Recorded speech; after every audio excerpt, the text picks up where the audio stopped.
Hi, welcome back to Alex's Life and Thoughts. Today we're going to be talking about the book called Buckeye by Patrick Ryan. This book came out in September 2025. This book was really highly anticipated. It has been picked for Read with Jenna's book club and the Barnes& and Noble book club. And apparently it's, kind of probably might become the book of the year in December. So we'll just have to see. So I really wanted to get my hands on this book. And I was actually out of town in Seattle on vacation these last 2 weeks. And the book came out when I was in Seattle.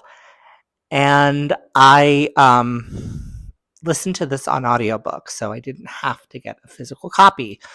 But I was in a bookstore in Chicago, actually, on my way home, and I saw it in a airport book store, and I just picked it up because I thought this would be kind of a little, um, souvenir from my trip to Seattle and spending a few hours in Chicago and at an airport. So, okay, enough about that. Let's talk about the book. By the time I finished the first chapter, I could tell this book is something really special. And I don't use the word masterpiece easily or often, but this book is a masterpiece. I could also tell that this book was a very character driven book and it was going to be very special.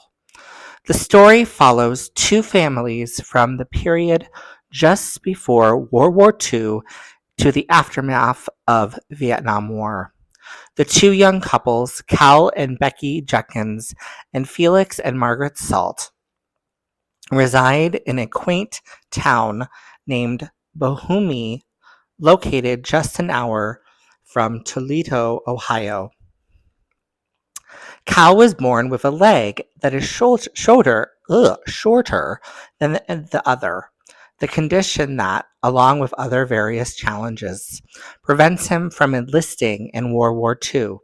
His partner, Becky, possesses the unique ability to communicate with the deceased, using her gift to assist those in mourning in their journey toward forgiveness, an essential theme woven through the book.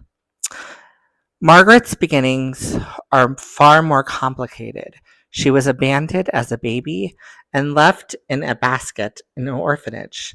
After several placements in the foster care until the age of 8, she was eventually taken in by a Lydia, the orphanage's caretaker, when she turned 18.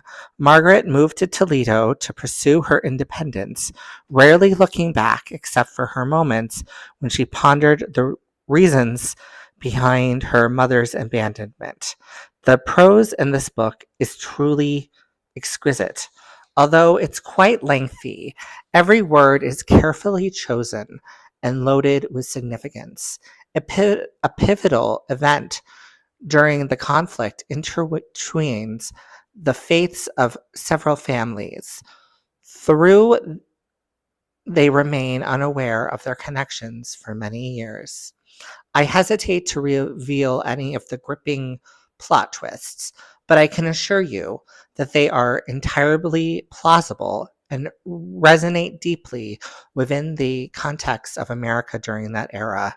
Spanning considerable time, this vividly written narrative touches on significant historical moments, illustrating how they impact the lives of small town white Americans. If this book has any shortcomings, it may lean towards nostalgia. However, these reflective moments are consistently contrasted with the harsh realities of the time, leaving me to appreciative of being born in a later generation. Numerous songs are referenced, enhancing the journey alongside the Jenkins and Salt families.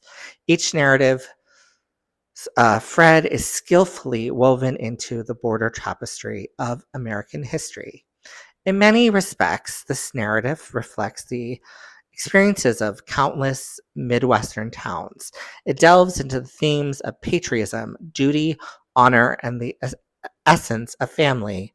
I found Cal's father, Everett, particularly intriguing as he frequently writes letters to the sitting president, voicing his grievances, something I thoroughly enjoyed.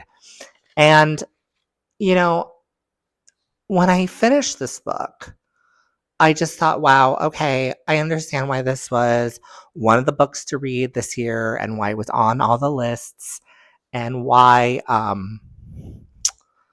it's just getting such remarkable reviews. And um, this book is really, really beautiful. It definitely gets 5 stars. I'm definitely telling everyone to read this book. Um, it's obviously going to go on my favorite books of 2025. Um, read this book. Pick this book up. The audiobook is great as well.